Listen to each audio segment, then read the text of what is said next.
Today, a Democracy Now! Exclusive. We're in occupied Western Sahara, in Laayoune, the capital of what many call Africa's last colony. Morocco occupied Western Sahara more than 40 years ago, in 1975. 4 days in Western Sahara, Africa's last colony.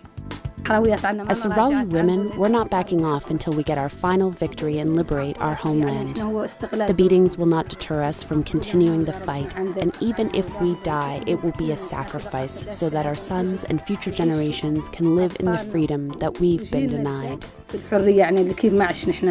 In this special report, Democracy Now! Breaks the media blockade and goes to occupied Western Sahara in the northwest corner of Africa to document the Sahrawi decades-long struggle against Morocco's violent occupation. I have a daughter as 7 years old, so I try to tell her that my father was kidnapped and tortured and etc. But I try to teach her that one day I will face the same fate. So I'm always waiting. We re-air our special report as a nearly 3-decade ceasefire in Western Sahara has ended after the Moroccan military broke into a southern no-go buffer zone on November 13th to attack Sahrawi civilians and exchange fire with the Polisario Front, the Sahrawi liberation movement seeking independence. Morocco's action came shortly after a top U.S. general met with the commander of the Royal Moroccan Armed Forces Southern Zone, which includes occupied Western Sahara. As Morocco and the Polisario engage on the battlefront, dozens have been arrested in the occupied territory. Many of the Sahrawis in this film are currently under police siege or in hiding. All that and more coming up. This is Democracy Now!, democracynow.org, the War and Peace Report. I'm Amy Goodman. Today, a Democracy Now! Exclusive. 4 days in Western Sahara, Africa's last colony.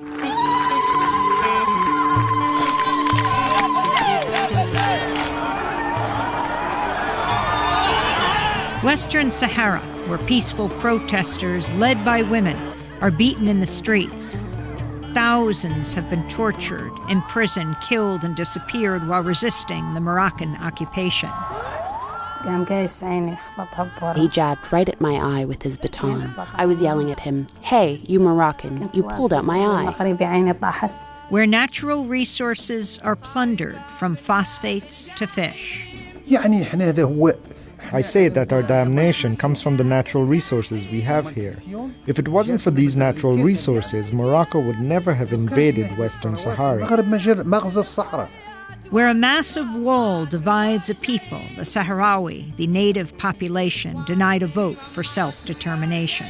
If we don't speak out, especially us as victims who have suffered all of this, if we don't speak out and defend our cause, this problem will remain.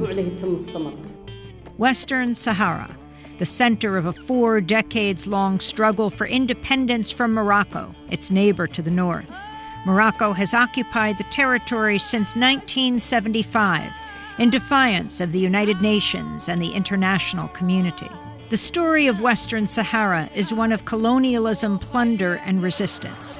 It's also a story rarely told in the international media. And it's here in Western Sahara where the scholar Noam Chomsky says the Arab Spring first began in late 2010, before the uprisings in Tunisia and Egypt. The Moroccan forces came in, destroyed the tent cities, a lot of killed, wounded, and so on, and then it spread. But the struggle in Western Sahara dates back much longer. For nearly a century, Western Sahara was colonized by Spain, but the Spanish occupation ended in 1975, setting off a regional fight. On October 31st, 1975, both Morocco from the north and Mauritania from the south invaded Western Sahara as Spain withdrew. Days after Moroccan troops invaded, King Hassan II ordered hundreds of thousands of Moroccan citizens to enter Western Sahara in what became known as the Green March. Mauritania would withdraw less than 4 years later, but Morocco has remained to this day. Just days after the Moroccan invasion, Secretary of State Henry Kissinger privately told President Gerald Ford he hoped for a, quote, rigged UN vote at the Security Council to confirm Morocco's claim over Western Sahara. About half of the Sahrawi population fled the invasion to neighboring Algeria, where they settled in refugee camps in the middle of the desert. The Moroccan invasion set off a 16-year-long war with the Sahrawi liberation movement known as the Polisario Front. Morocco's army, with the help of U.S. military aid, drove the Polisario to Western Sahara's eastern desert. Morocco then created the world's longest minefield and built the second longest wall on Earth with the help of U.S. weapons companies Northrop and Westinghouse. The nearly 1,700-mile wall divides Sahrawis who remain under occupation from those who fled into exile. The Moroccan government began decades of torture, disappearances, killings, and repression against pro-independence Sahrawis living in the occupied territory. In 1991, the UN sponsored a ceasefire and promised Sahrawis a referendum on self-determination, organized by its peacekeeping mission known as MINURSO. Since then, Morocco has blocked attempts to organize the vote, and the UN Security Council has refused to implement its own referendum plan or allow MINURSO to monitor the human rights situation in the territory. Today, no country recognizes Moroccan sovereignty over Western Sahara, one of the most inaccessible places in the world. And the international media has largely ignored the occupation, in part because Morocco has routinely blocked journalists from entering Western Sahara. But in late 2016, Democracy Now! Successfully broke the news blockade. We were in Marrakesh, Morocco, for the United Nations Climate Change Conference. With UN credentials and U.S. passports, we decided to take a chance and attempt to do what no foreign television crew has done in years, report from Africa's last colony.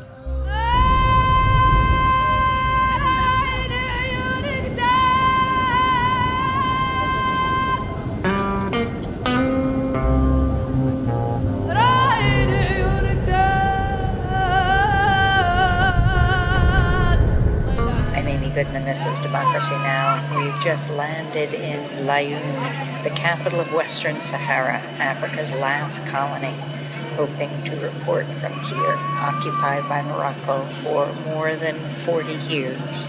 We're at the airport now. We'll see what happens. I'm speaking quietly on the plane because journalists, even Western journalists, are rarely allowed into Western Sahara.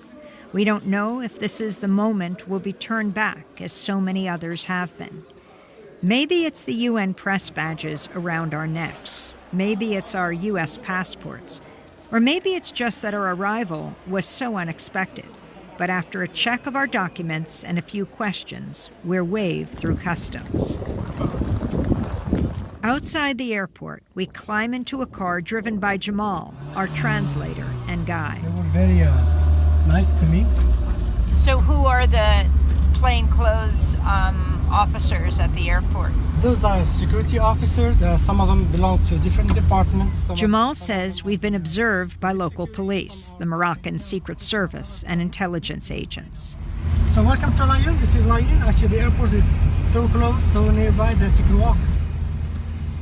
We arrive at the Hotel Salwan, knowing that the receptionist is obliged to inform the police of our presence. We check in quickly and immediately prepare to interview Sahrawi activists in one of our rooms. We don't know how many hours or minutes we'll have to record before the authorities arrive. Soon, a small contingent of Sahrawis enters. Our first interview is with journalist Mohamed Mayara. He speaks in hushed tones about the torture and murder his family faced at the hands of the Moroccan authorities. My father was among 4 brothers were kidnapped directly when Morocco invaded the Western Sahara. So he was arrested in February 27th, 1976. I was 2 months. He was kidnapped, and then they sent him to a secret jail, well known by the Sahrawis, Agdes, in south of Morocco. He spent 1 year and 6 months, and he was killed under torture. What kind of risk do you take speaking to a Western journalist like me? I have a daughter as 7 years old, so I told her when she asked me about my father, so I tried to tell her that my father was kidnapped and tortured and etc. But I tried to teach her that one day I will face the same fate. So I'm always waiting. Why do you take that risk? Because I think it is engagement. This is the duty of freedom. The work of Mohamed Mayara's citizen journalist group, Equipe Media, is documented in the film 3 Stolen Cameras. It shows the gruesome fate of a Sahrawi cameraman who was pushed off a rooftop by police after he was spotted filming a bloody crackdown on a peaceful protest.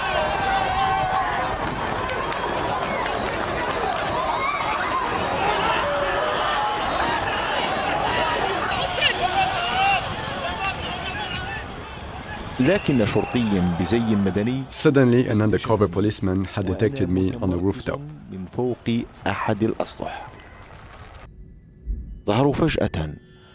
They suddenly appeared and pushed me over the edge. As I fell down on the street, I broke my leg. Other policemen dragged me on the ground. A bit further down the street, there was a burning tire.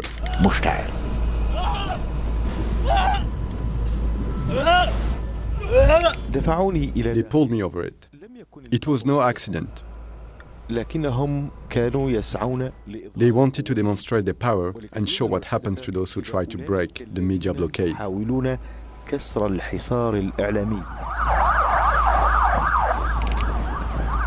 Facing this kind of violence against those who document Morocco's crackdown on dissent, it's remarkable that these Sahrawis were willing to speak with us.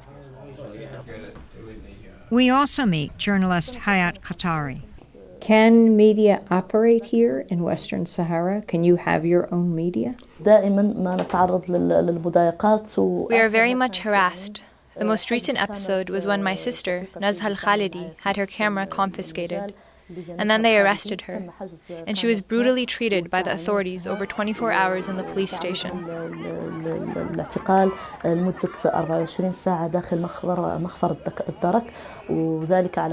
apart from when she was trying to videotape a peaceful demonstration at the beach of Al Wad.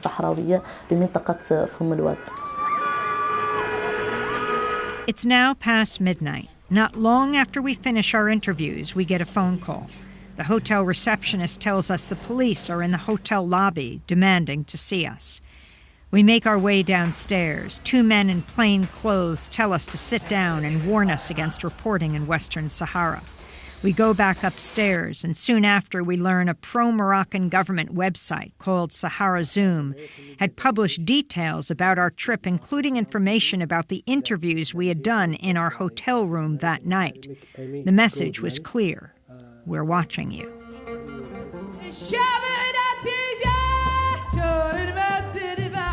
This is a Democracy Now! Special. 4 days in Western Sahara, Africa's last colony.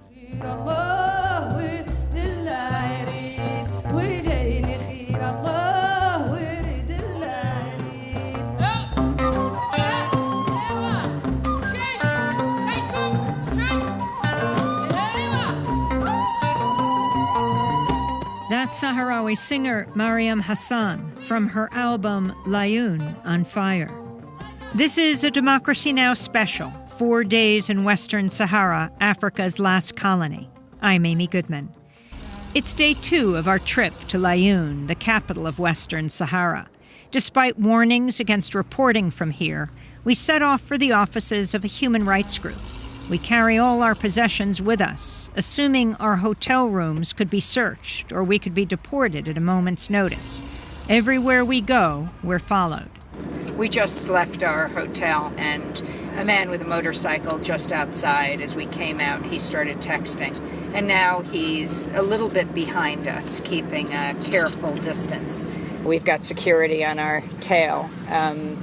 We've made a right and a left and a right. We made a U-turn, and the man on a motorcycle is right behind. Everywhere we drive are the posters, the billboards of the king. That's the Moroccan king, King Mohammed VI. Right here, this is the door. So We've arrived at the only Moroccan-accepted nonprofit here in Laayoune. There's clearly security sitting right next to the door, and the motorcyclist, the so-called security, is right behind us. The human rights organization has a long name. ASVDH stands for the Sahrawi Association of Victims of Grave Human Rights Violations Committed by the Moroccan State.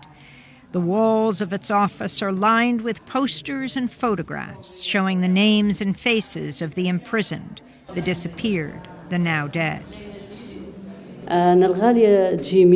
My name is El Khalia Jimmy.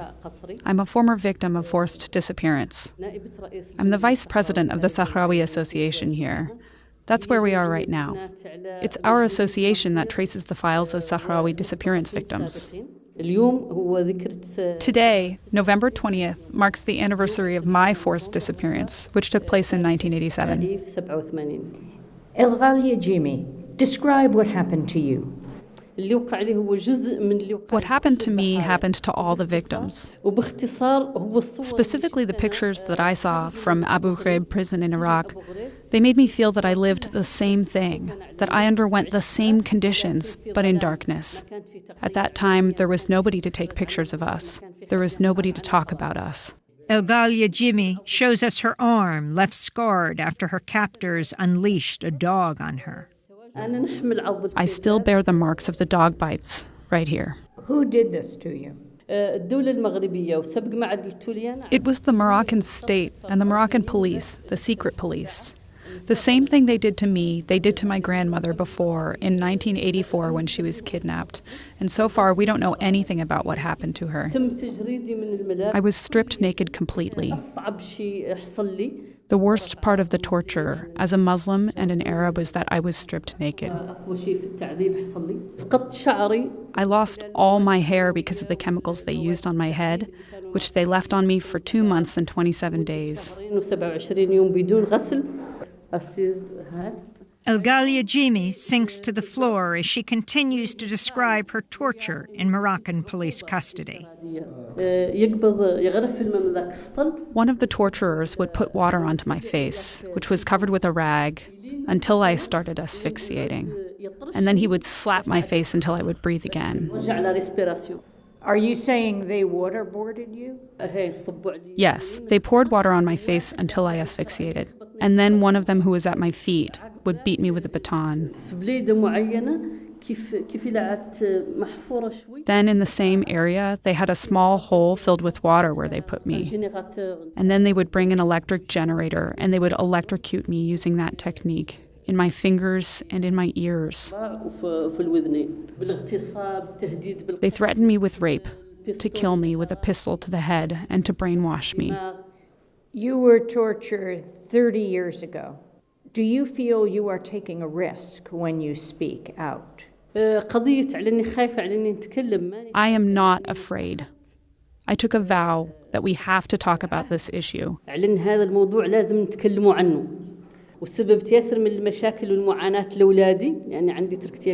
If we don't speak out, especially us as victims who have suffered all of this, if we don't speak out and defend our cause, this problem will remain.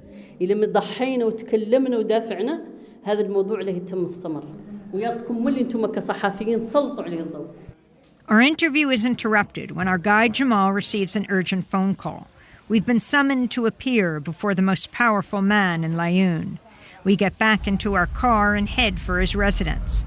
Once again, we're followed by a man on a motorcycle. Are we about to be deported?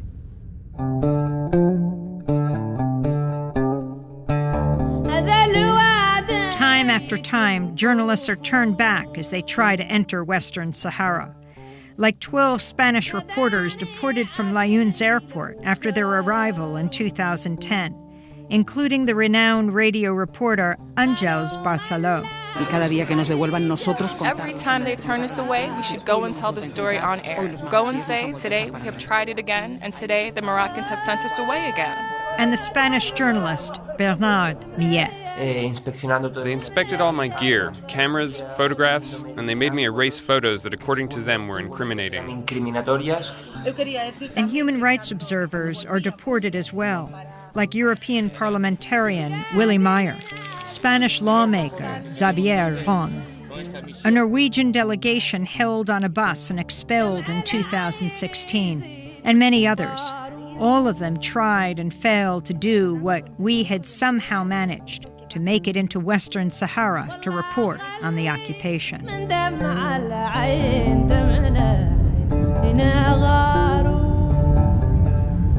We're going to see the governor of Layun. His name is Yahdi Bouchab. He's the wali. Actually, we call him the wali. It's a much superior position to the governor. He's appointed by the king. The wali is a Sahrawi and former member of the Polisario Front. He now works for the Moroccan monarchy, overseeing a security apparatus that seeks to crush the Sahrawi independence movement. We arrive at his fortified compound and are escorted inside by armed guards, afraid we're about to be expelled from the territory. So this is the residence of the governor, the wali.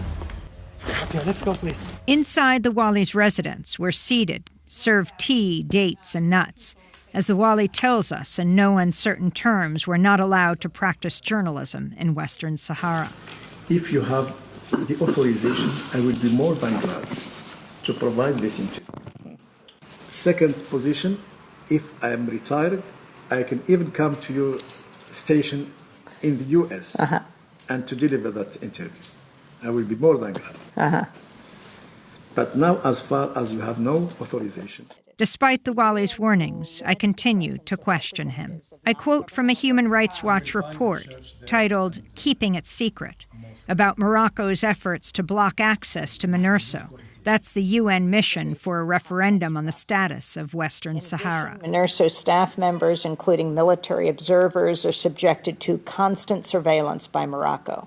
This and internal pressure from MINURSO made them reluctant, even frightened, to speak to our organization, which is Human Rights Watch, except on the explicit condition of anonymity.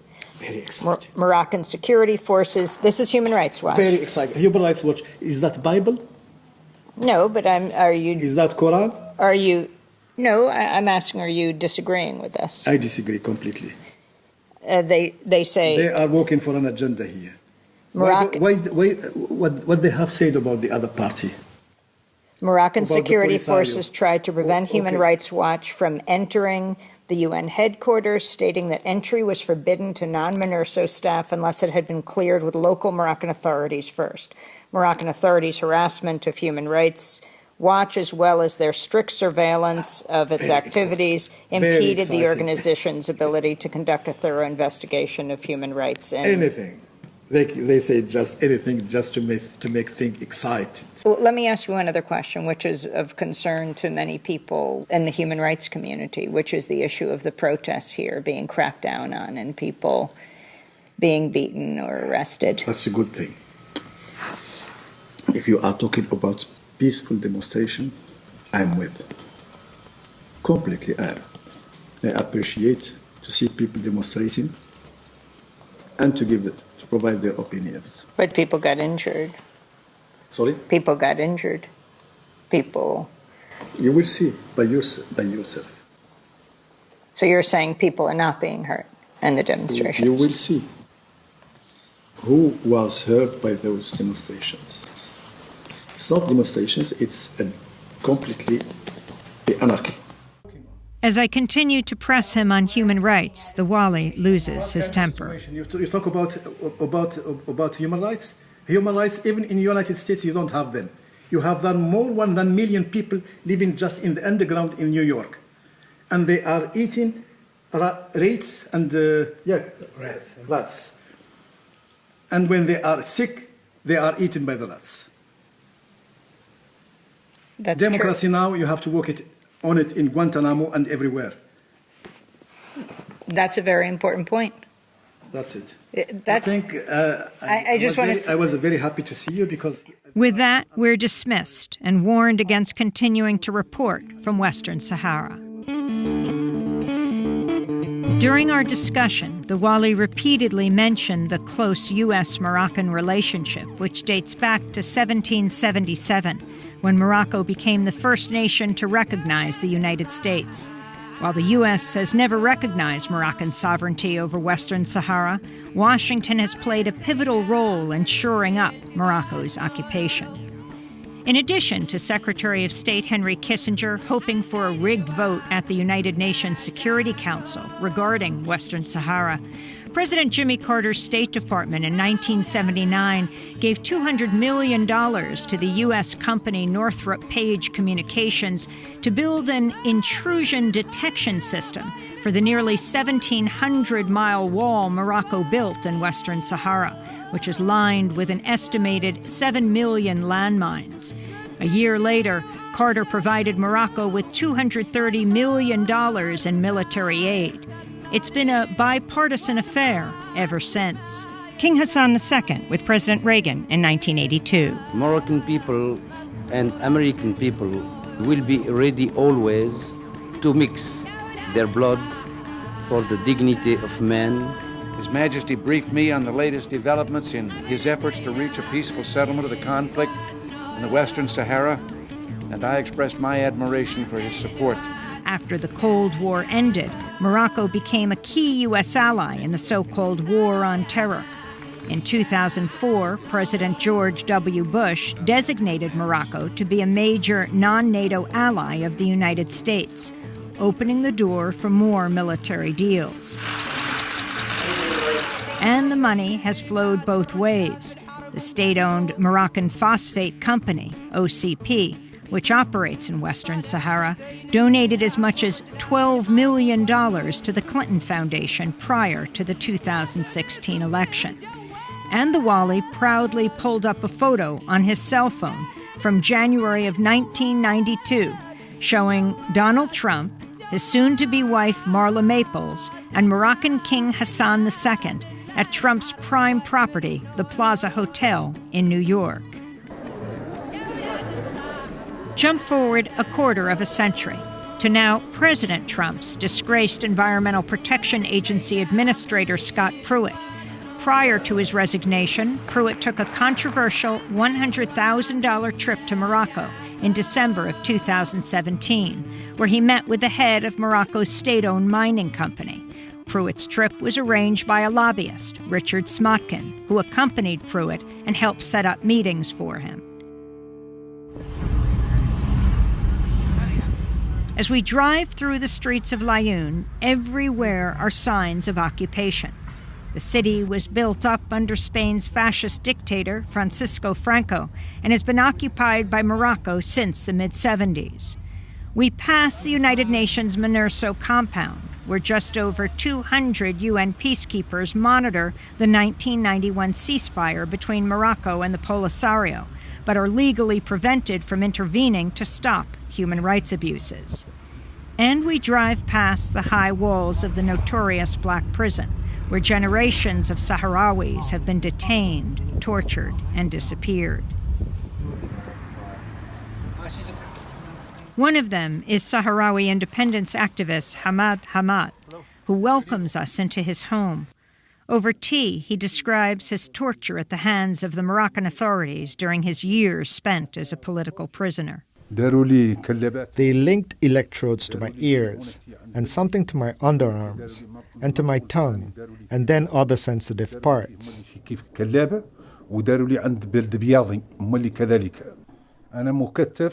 I was bound, and when they used that manual generator, I would hear it cranking. Each time they cranked that generator up, I felt that my heart was going to burst out of my body.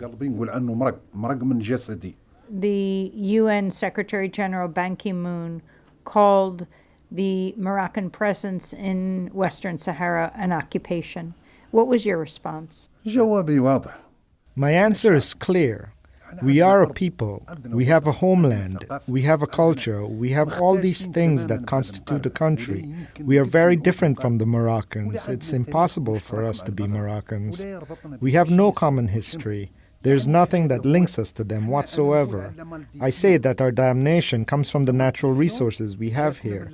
If it wasn't for these natural resources, Morocco would never have invaded Western Sahara with the support of Spain and France. Western Sahara is a territory rich in natural resources, which Morocco has exploited since the 1975 invasion, despite international court rulings establishing that the kingdom has no sovereignty over the territory. Morocco controls the majority of the world's reserves of phosphates, a mineral used in fertilizers that's critical to feeding the world. Phosphate is transported more than 60 miles along the world's longest conveyor belt, from mines in the desert to the port of Laayoune, where it's loaded onto cargo ships bound for the U.S., Canada, and countries around the world. Western Sahara's fishing waters are among the richest on Earth, supplying the European Union with much of its seafood. Foreign energy companies continue to explore for offshore oil, even though the UN says the prospecting violates international law. Even Western Sahara's sand is sold, loaded onto ships bound for European resorts.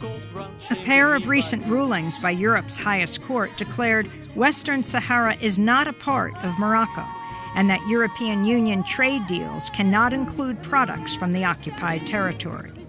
Ships carrying phosphates from Western Sahara have been held up in ports in Panama and South Africa after the Polisario challenged ownership of the cargo, claiming it belongs to the Sahrawi people.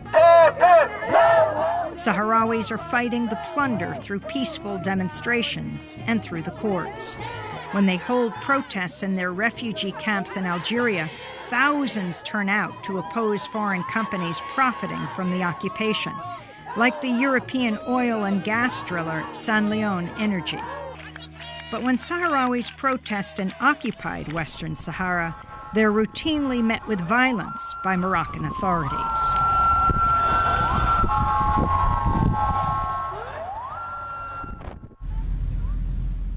It's still day 2 of our trip to Western Sahara.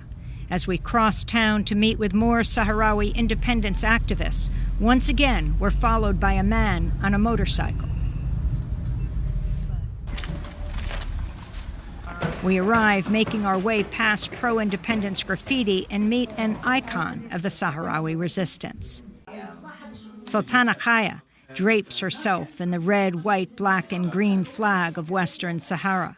Just holding this flag in public is enough to get an activist beaten and arrested. My name is Sultana Khaya. I was born under Moroccan rule in the occupied city of Boujdour. I live just like any other Sahrawi woman who was subjected to torture and beatings, and in my opinion, my case was milder than many others.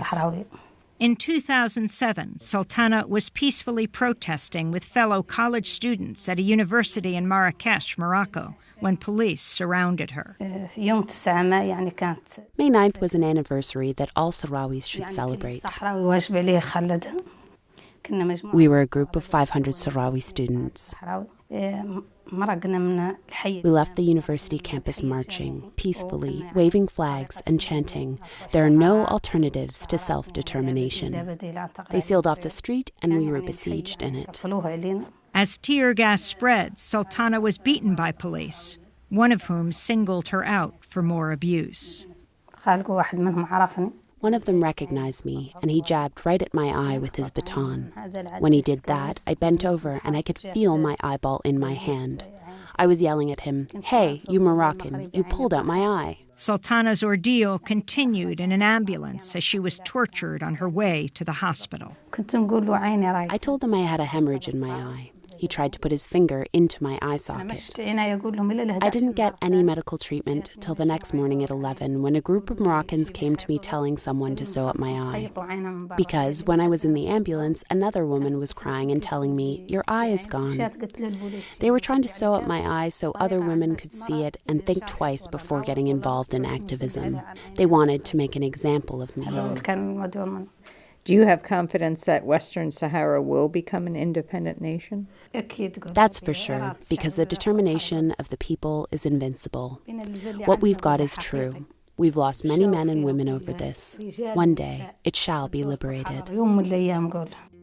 Even losing her eye has not stopped Sultana Kaya from continuing her protests for Western Saharan independence, as we will witness for ourselves even during our short stay in Western Sahara.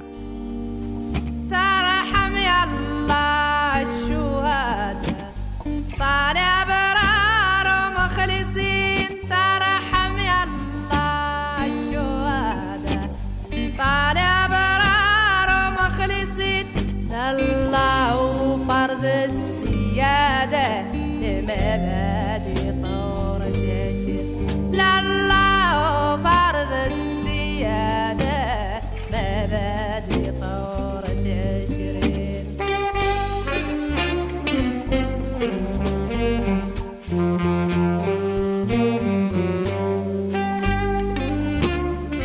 That's Sahrawi singer Mariam Hassan from her album Layoun on Fire. This is a Democracy Now! Special, 4 days in Western Sahara, Africa's last colony. Do you want to change the hotel? On day 3 of our trip to Layoun, the capital of Western Sahara, we invite a Sahrawi activist to our hotel. Hama Okoteb is stopped by the hotel's receptionist as he tries to enter.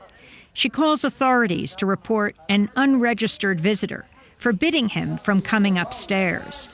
After we push hard and threaten to leave the hotel, she relents, saying he could speak to us for 5 minutes.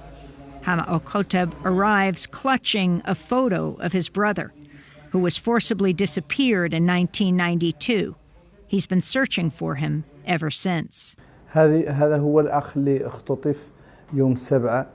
This is my brother, Hafed El-Koteb, who was abducted November 7, 1992 by Moroccan plainclothes police at 5 in the morning.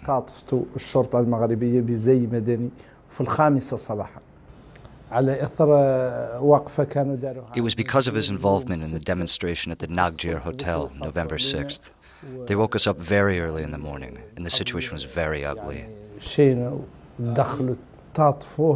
Plainclothes policemen came to our house, and they abducted him. Where was he taken to? The information that we have is inconclusive because we didn't see anything. And the rest of the people who were abducted with him, around 500 people, were blindfolded. My brother and our neighbor's son, we don't know anything about them. Hundreds were released, but about 200 were kept there. How did Hafed's disappearance affect your family? It was a landmine that exploded within the family. His presence was the glue that united us. My father had diabetes, and because of the insults he heard on that day of the abduction, he became paralyzed and remained that way for the rest of his life. My mother would not dare to enter the home again, and she stayed with my other siblings for a year. I call upon all the free world and all the people in the world to help us reveal the truth about my brother's whereabouts. I call upon the Moroccan government to reveal the fate of all of our sons.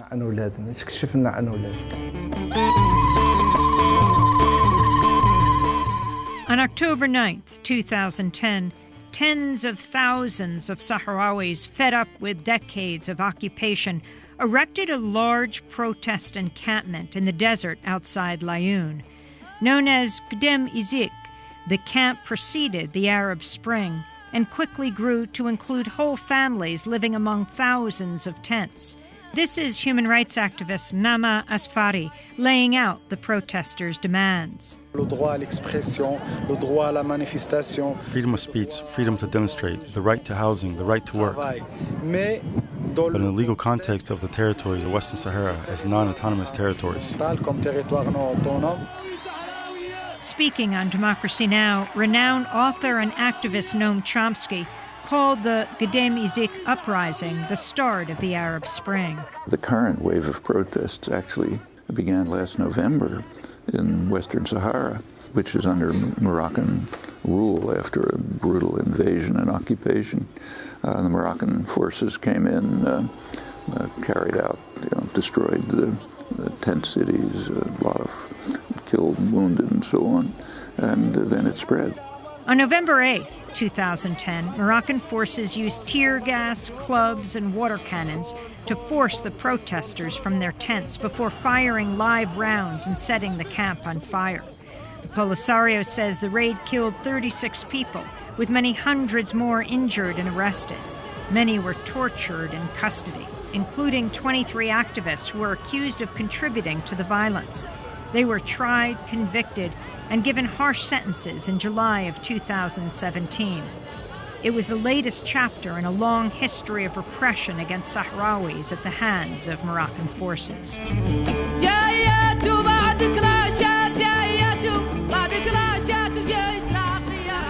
Many of those detained were represented by the Sahrawi lawyer Mohamed Labib Erghibi. He's a former activist who has disappeared in Moroccan prisons for 16 years. He's also the brother of the recently deceased Polisario leader, Mohamed Abdelaziz. Erghibi is one of just 4 Sahrawi lawyers permitted by Morocco to try cases in court. The first stage of the arrests were made there, and they were brutal beyond imagination. They used an extensive number of strange tools for torture and beatings. Some of the prisoners were even forced to drink their own urine. They showed up before the interrogation judge, covered in blood. Why was Gedem Izik such a turning point? What happened? Why were people protesting? Gedem Izik was a turning point because it was a very genuine form of mass protest, like Western Sahara has never witnessed, nor has the rest of the world. Some have called it the first Arab Spring, before Tunisia and before Egypt.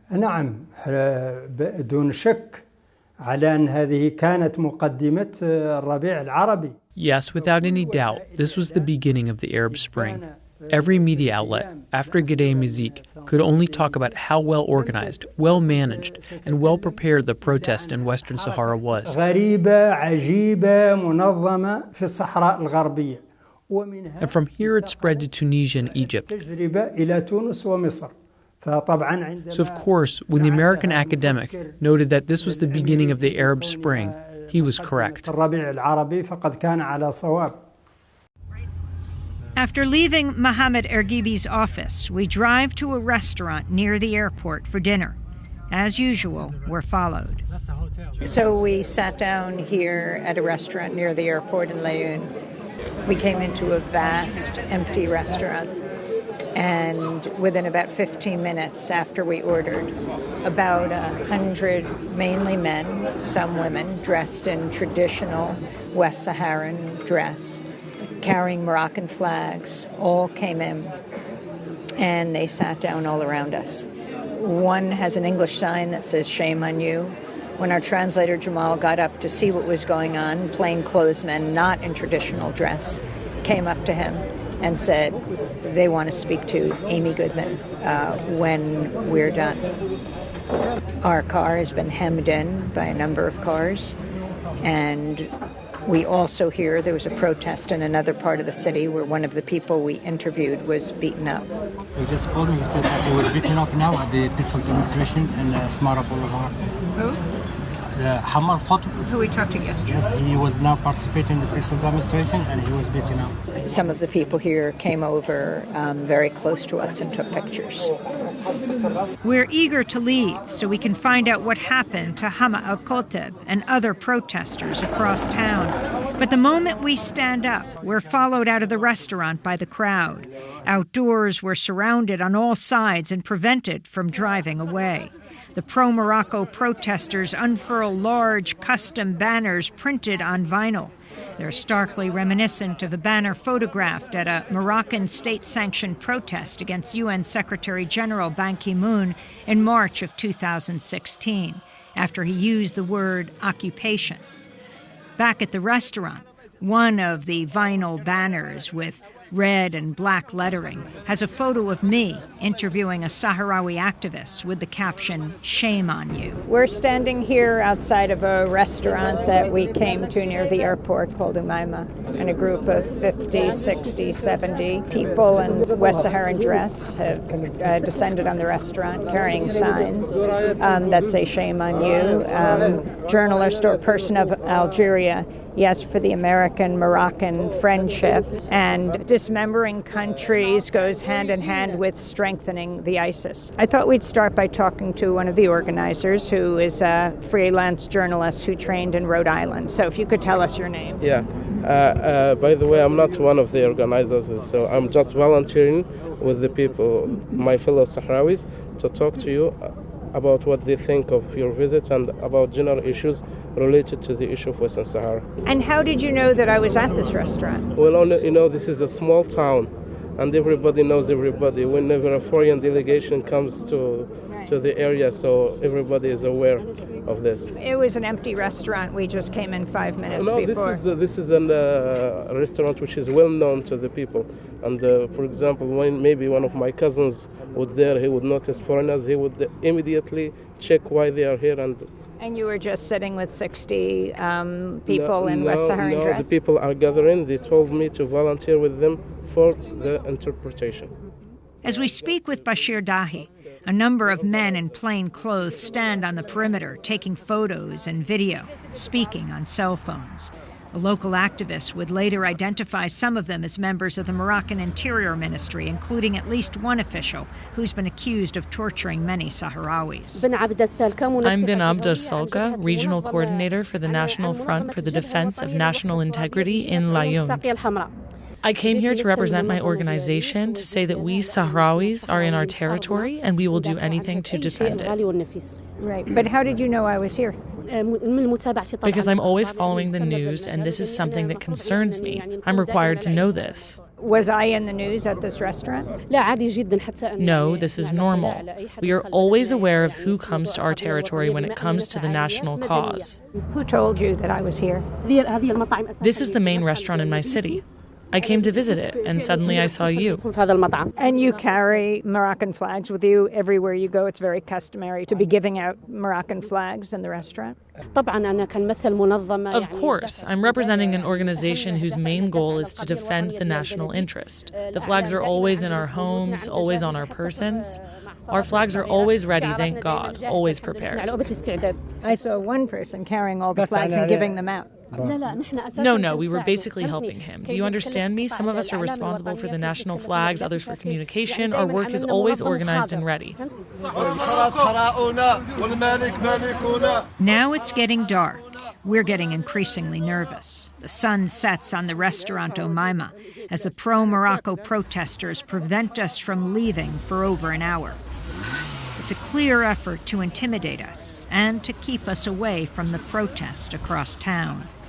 When we're finally able to escape, Jamal receives a call. A number of Sahrawi activists have been badly beaten. We race to the home where they're gathered to recover from their injuries. Inside, we find a number of women tending to an activist named Aziza Biza, who's retching and vomiting from her injuries. Should she go to a hospital? She said she can't go to a hospital because they will not admit her, and she's also too scared to go there. The activists have recorded video of their protests and the subsequent beatings by Moroccan forces on cell phones and camcorders. What our cameras couldn't capture, citizen journalists could. We begin downloading their footage as activist Mina Bali describes what happened. Because of your presence here, we wanted to have a protest and show you how things are here and how we are treated. It's been about 2 years since any journalists have accessed the territory.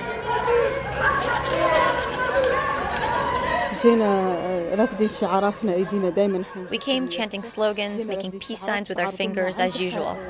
And then they intervened against us in the street.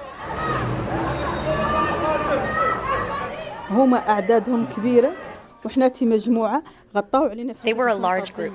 They pushed us into a narrow street. They took me. One of them grabbed my hair and he started beating me. He wounded me here, under my nose. He grabbed my breast and continued beating me against the wall.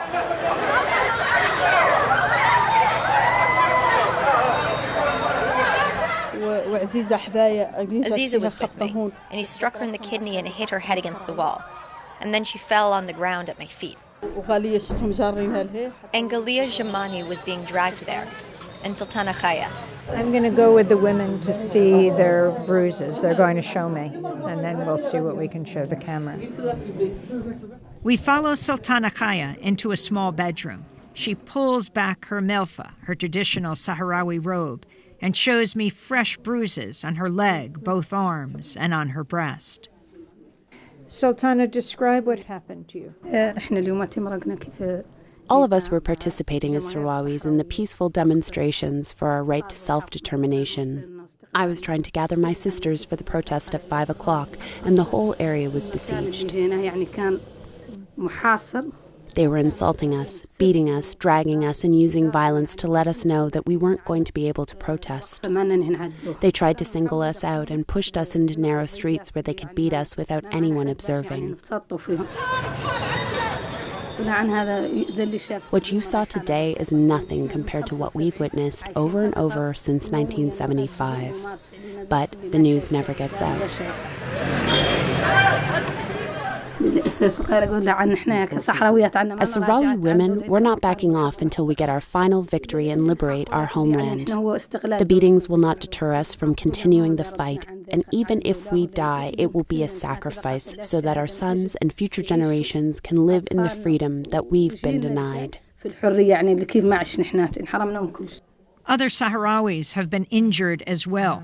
Mahfouda Lafkir shows us black and blue bruises on her arms. They hit me on the thighs, slapped me on the face, and beat me underneath my eye. Galia Jamani pulls back her melfa to show us gruesome injuries. Both her arms and both breasts are badly bruised.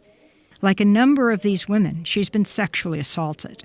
Down your arm, you have black and blue marks, and on your breast, right up to the nipple, the police grabbed her, and you see all of the marks of the black and blue marks and the red marks. This one. Very, very painful. Once they intervened against us, one of them pulled and twisted me by my breast, and I was screaming out loud, "Hey, you're hurting my breast," but he didn't care. Next, we meet the man who risked his safety to film the assault on protesters from a nearby rooftop. Hamoud Lili is a citizen journalist with the group Equipe Media. My name Hamoud Lili. Can you describe what you're watching here? This is Galia Jamani, when a man in plainclothes was pulling her into a narrow street where they could beat her up. This street, where they usually beat people, has never been recorded before. They forced them here because they knew people were using their cameras to document everything on the main street.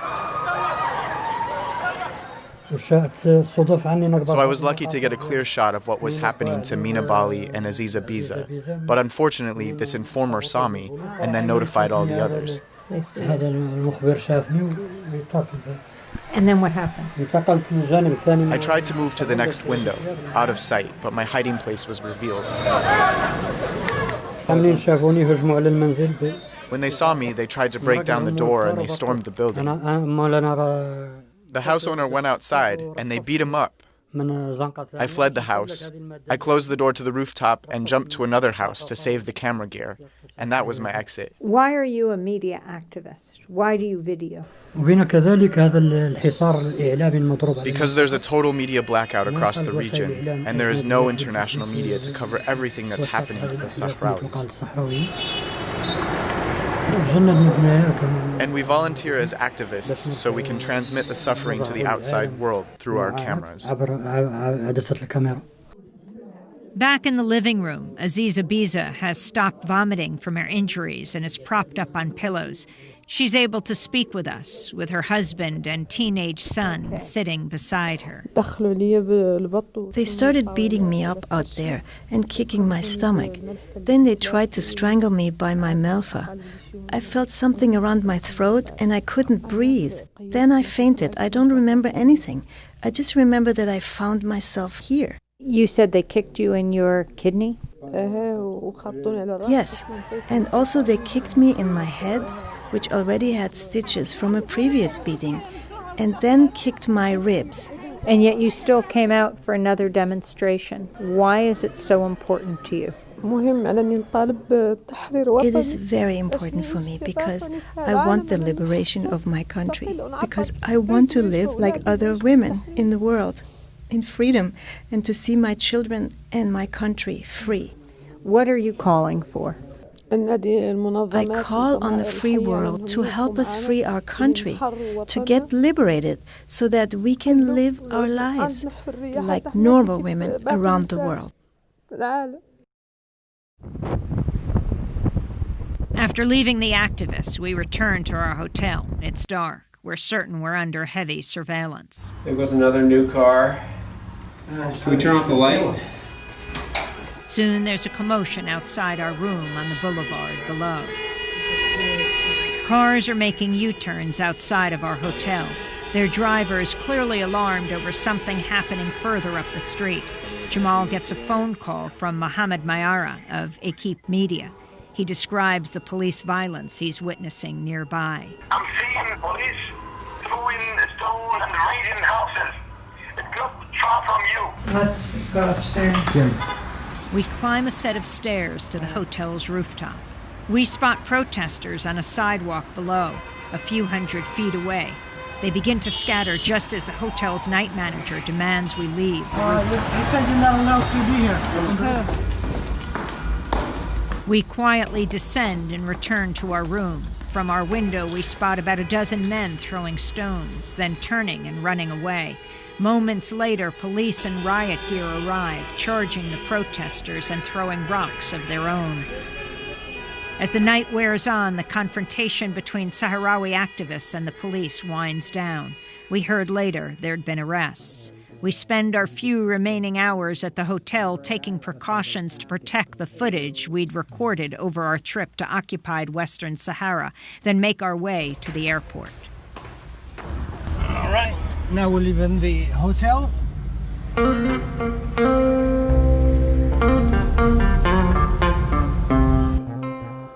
At the gate, we pass through a final gauntlet of Moroccan mukhabarat, or intelligence agents.